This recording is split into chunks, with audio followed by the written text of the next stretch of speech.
Hello everyone, स्वागत है आप सभी का आपके अपने चैनल पढ़ाई विद बड़ू भैया पर। तो दोस्तों, हमने पिछले वीडियोस में क्लास 9th सिविक्स का chapter number 1 what is democracy and Y democracy जो है उसके सारे टॉपिक्स को बहुत ही अच्छे हैंड रिटन नोट के साथ समझ लिया है और एक्सप्लेन कर दिया है मैंने आपको। तो आई होप आप लोगों को चैप्टर बहुत ही ज़्यादा अच्छे से समझ में आ गया होगा। आज की इस वीडियो में हम उसी चैप्टर के मोस्ट इम्पॉर्टेंट क्वेश्चंस लेके आया हूँ मैं, जो डायरेक्टली एज इट इज़, कई बार लैंग्वेज चेंज हो जाती है बट यही क्वेश्चंस जो है वो मैक्सिमम टाइम्स क्वेश्चन पेपर में आ जाते हैं, आपके फाइनल पेपर्स में आ जाते हैं, क्लास 9th के हाफ ईयरली में आ जाते हैं, टर्म 1 टर्म 2 में आ जाते हैं, क्वार्टरली में आ जाते हैं, एज इट इज़ उठ के। तो आइए आज अपन उन क्वेश्चंस की बात करेंगे जो कि बहुत ज़्यादा इंपॉर्टेंट है आपके लिए। मैंने इनमें हर टाइप के क्वेश्चंस रखे हैं। 1 वर्ड क्वेश्चंस भी है, 2-3 मार्क्स के क्वेश्चंस भी और 3 और 5 मार्क्स के क्वेश्चंस भी है, लॉन्ग वाले। ठीक है, तो चलिए शुरू करते हैं। तो हमारा फर्स्ट क्वेश्चन है, define democracy in your own words. Democracy क्या है, इसको आपको अपने खुद के लैंग्वेज में, खुद के वर्ड्स में एक्सप्लेन करना है, डिफाइन करना है। तो अपन ने जैसे पढ़ा था, democracy is a form of government in which rulers are elected by the people. तो ये तो बेसिक डेफिनेशन होती है, बट अब आप जब ये डेफिनेशन लिखोगे तो आपने चैप्टर पढ़ लिया है, तो आप डेफिनेशन ये नहीं लिखोगे, आपको उन डेफिनेशन में जो 4 की फीचर्स थे ना, उनके वर्ड्स को भी ऐड करना पड़ेगा। यानी कि आपको ऐसे बनाना पड़ेगा कि democracy is a form of government in which rulers are elected by the people and major decision making power has to be rest in a person who is elected by the uh, people. uh, there should be free and fair electoral competition.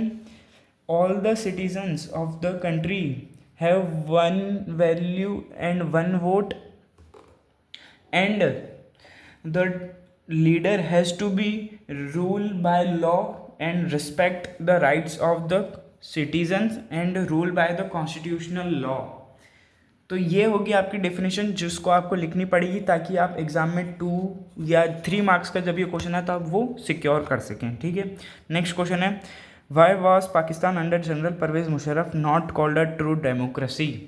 कि general Parvez Musharraf के under में पाकिस्तान को हम क्यों एक true democracy नहीं कहेंगे, क्यों नहीं कहेंगे? तो इसके अपन ने एग्जाम्पल्स, अपन ने इसको टॉपिक को बहुत अच्छे से वीडियो में समझ लिया था कि जनरल परवेज मुशर्रफ ने मिलिट्री कूप किया, फिर उन्होंने अपने एक लीगल फ्रेमवर्क ऑर्डर इशू किया जिसके हिसाब से उनके प्रेसिडेंट के हाथ में सारी पावर आ जाएगी और प्रेसिडेंट के हाथ में पावर रहेगी कि वो जो प्रोविंशियल असेंबलीज थी और नेशनल असेंबलीज थी उनको कभी भी डिसॉल्व कर सकता है। और उन्होंने एक नेशनल सिक्योरिटी काउंसिल बनाई जो भी उनके मिलिट्री फ्रेंड्स के द्वारा डोमिनेटेड थी, जिसमें वो कभी भी किसी भी ऊपर एक्शन ले सकते थे, एक्सेट्रा चीज़ें जो आप इस क्वेश्चन में लिखेंगे। ठीक है, explain the electoral system of China, why it is not non democratic.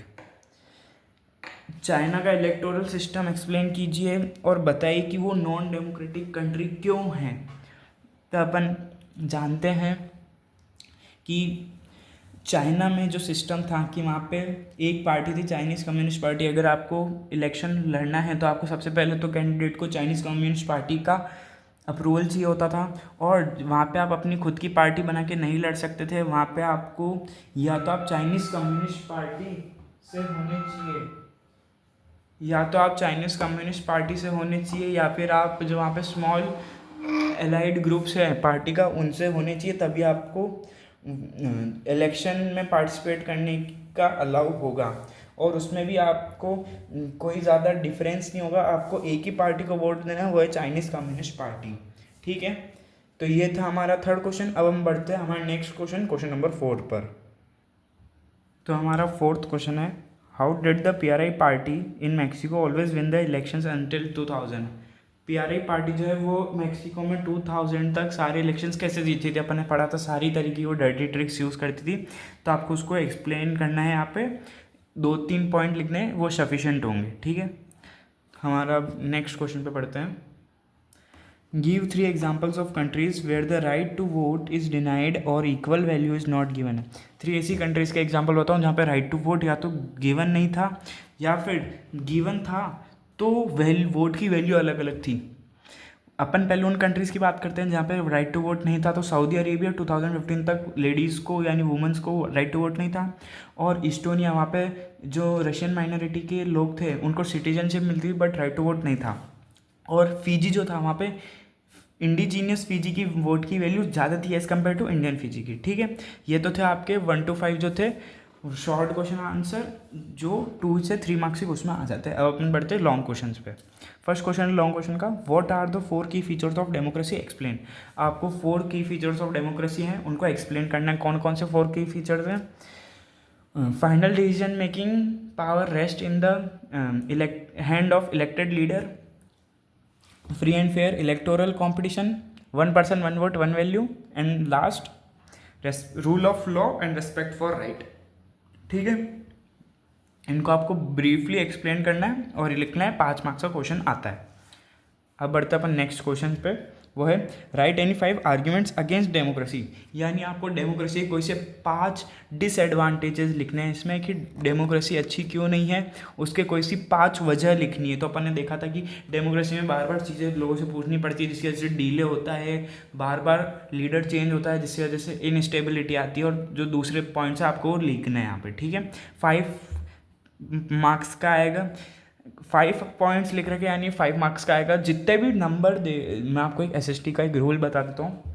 अगर किसी ने लिख रखा है इतने, जैसे पूरी लिख रखा है इसके ऊपर इतने, इस पे पॉइंट्स लिखो। अब फिक्स नहीं दे रखा कितने पॉइंट्स लिखने हैं, तो सबसे बेस्ट है जितने मार्क्स का क्वेश्चन है उतने पॉइंट्स लिख दो। अगर 2 मार्क्स का क्वेश्चन 2 पॉइंट लिख दो, 3 मार्क्स का क्वेश्चन 3 पॉइंट लिखो, 5 मार्क्स का क्वेश्चन 5 पॉइंट लिखो। यहाँ पे दिया हुआ 5 पॉइंट्स लिखने हैं तो आपको 5 ही लिखने पड़ेंगे। ठीक है, अगर दिया हुआ हो तो उतने ही लिखने हैं, और नहीं दिया हुआ हो तो जितने मार्क्स का क्वेश्चन उतने लिख दो। Next question, right any 5 arguments for democracy. Democracy के कोई से 5 बेनिफिट्स लिखने हैं आपको। बेनिफिट्स क्या है? अगर आपको लगा कि ये गवर्नमेंट अच्छी नहीं है तो आप नेक्स्ट टर्म जब इलेक्शन हो तो आप उस गवर्नमेंट को वोट मत दो, तो दूसरी गवर्नमेंट आ जाएगी। ये इसका बेनिफिट है। दूसरा, जब अपन बार बार चीज़ें दूसरों से पूछते हैं, कंसल्टेशन होता है, तो जो डिसीजन आता है वो बहुत ही ज़्यादा क्वालिटेटिव होता है। ये है। ठीक है, और भी जो हो वो आप लिखना है यहाँ पे। नेक्स्ट है, democracy is better than any other form of government, justify this statement with example. Democracy है वो किसी भी और फॉर्म ऑफ गवर्नमेंट से ज़्यादा अच्छी है। अब इसको एक्सप्लेन करो, तो आपको ये तो बताना ही है, फिर आपको इसमें एग्जाम्पल देना। तो मैं आपको बताऊँ, 1950 जो था 1950 तक चाइना और इंडिया दोनों में फेमाइन आया था। यानी फेमाइन को अपन क्या बोलते हैं? फेमाइन यानी कि अकाल पड़ जाना, यानी लोगों के पास खाने के लिए खाना नहीं और पीने के लिए पानी नहीं होना, उसको अकाल पड़ना कहते हैं, फेमाइन कहते हैं। तो जब इंडिया में फेमाइन आया था तो इंडिया में उसकी रेट ऑफ डेथ जो रिकॉर्ड हुई थी वो कम हुई थी एज़ कम्पेयर टू चाइना। क्योंकि चाइना में तब डिक्टेटरशिप चलती थी, तो वहाँ के गवर्नमेंट ने बोला मर रहे हैं तो लोग मरने दो, कोई बात नहीं, अपने फ़र्क नहीं पड़ता उस तरीके से। बट जब इंडिया में आया तो इंडिया की गवर्नमेंट ने बोला नहीं, हमको फ़र्क पड़ता है। तो उन्होंने वहाँ तक रिसोर्सेज पहुँचा, उस जगह तक जहाँ पे वो चीज़ों से लोग अफेक्टेड थे, तो उनको हेल्प मिली। ठीक है, नेक्स्ट क्वेश्चन है, what do you understand by the broader meaning of democracy, how is a democracy different from an ideal democracy. Democracy में ब्रॉडर मीनिंग ऑफ डेमोक्रेसी से आप क्या समझते हैं? आपको इसका मतलब बताना है। तो अपन ने बताया था कि ब्रॉडर मीनिंग ऑफ डेमोक्रेसी यानी बस यही नहीं है कि बस डेमोक्रेसी वोट देने तक, उसमें भी अगर आप घर पे भी किसी चीज़ की बात करो या आपके सोसाइटी में भी हो तो आप वहाँ पे भी डेमोक्रेसी को इस्टेब्लिश करो। ठीक है, और how is a democracy different from an ideal democracy. तो एक डेमोक्रेसी क्या होती है? नॉर्मल आए, वोट दिया जनता ने, वो लीडर चुन लिया गया, लीडर लीड कर रहा है, वही नहीं। ये तो होती है सिर्फ डेमोक्रेसी। बट आइडियल डेमोक्रेसी क्या होती है कि अब लीडर को चुन तो लिया, अब लीडर देख रहा है कि अच्छा मेरी जनता ने, जिसने मेरे को चुना है, उसको इस चीज़ की कमी है, उसको दूसरी चीज़ की कमी है, तो उन चीज़ों की कमी को पूरा करे। जब ये कोई सा लीडर ऐसी चीज़ें करता है तो उसको हम आइडियल लीडर कहते हैं और आइडियल डेमोक्रेसी कहते हैं। ठीक है, तो ये तो था हमारा question answer series of civics chapter number 1। Next video में हम नया चैप्टर शुरू करेंगे। तब तक के लिए गुड बाय, और पढ़ते रहो और फोड़ते रहो। थैंक्स।